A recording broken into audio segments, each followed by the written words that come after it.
7 atlet sekolah di daerah Kupang, NTT, dari kami, kelompok 2, Elvira, Henderina, Priska, dan Melila. Berikut adalah paparan yang dapat kami informasikan. Berdasarkan 7 aset utama, maka menurut kami yang menjadi modal pertama yaitu dilihat dari modal manusia yang terdiri dari murid, guru, kepala sekolah, pengawas, masyarakat, kepala dinas, dan kepala bidang pendidikan. Sedangkan jika dilihat dari modal sosial, maka kita bisa melihat adanya koordinasi antara dinas dan sekolah-sekolah. Kemudian kita juga bisa melihat adanya kerjasama sekolah dengan berbagai lembaga pendidikan, sosial, dan kesehatan. Pada bagian yang ketiga, kita dapat melihatnya dari modal fisik, yaitu yang pertama adalah bangunan sekolah, yang kedua dilihat dari sarana dan prasarana, misalnya seperti ruangan laboratorium, baik ruangan lab komputer, lab science, kemudian juga ada lab bahasa yang dapat digunakan untuk menunjang pendidikan anak-anak. Selain itu juga adanya perpustakaan, lapangan, taman, museum, tempat ibadah, UKS, sarana ekskul, gelanggang olahraga, dan kantin. Kemudian, pada bagian yang keempat, kita bisa melihatnya dari modal lingkungan atau alam, yang terdiri dari kolam renang, area lahan bercocok tanam, mata air, sungai, pantai, hutan mangrove, bendungan, dan sawah.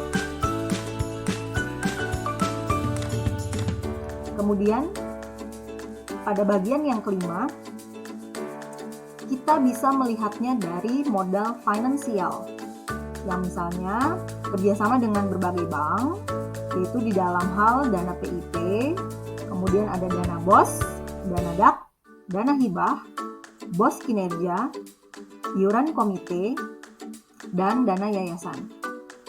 Kemudian, pada bagian yang keenam, kita bisa melihatnya dari modal politik, di mana kita bisa melihat kerjasama sekolah dengan puskesmas, misalnya dalam hal vaksin, imunisasi, dan lain-lain. Lalu, berikutnya adalah adanya kerjasama dengan kelurahan, polsek, babin kantipsmas, dan musrembang. Kemudian, pada bagian yang terakhir, kita bisa melihat dari sisi modal agama dan budaya. Kami membaginya menjadi 2 bagian. Yang pertama, dari modal agama, kita bisa melihat adanya kegiatan Natal dan halal bihalal bersama pada tingkat SD sekota Kupang.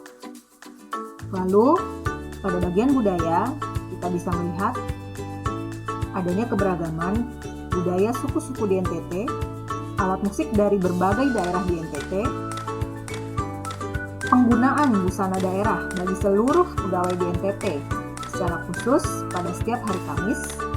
Lalu, adanya kegiatan lomba bercerita tentang cerita rakyat NTT yang pernah diselenggarakan dari Pusat Bahasa. Kemudian, adanya kegiatan HUT Kota Kupang, yaitu lomba tarian daerah dan paduan suara yang pernah diselenggarakan di Taman Budaya. Dan yang terakhir, adanya program panganan lokal Nonasi 1 Hari, di mana program ini pernah diselenggarakan dari Ketahanan Pangan.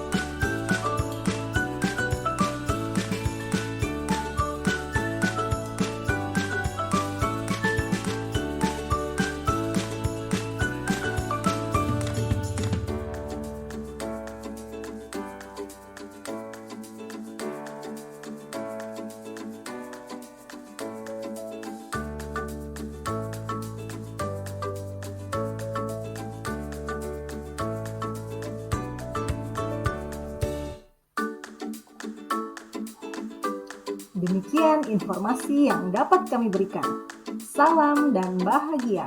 Terima kasih, Tuhan memberkati.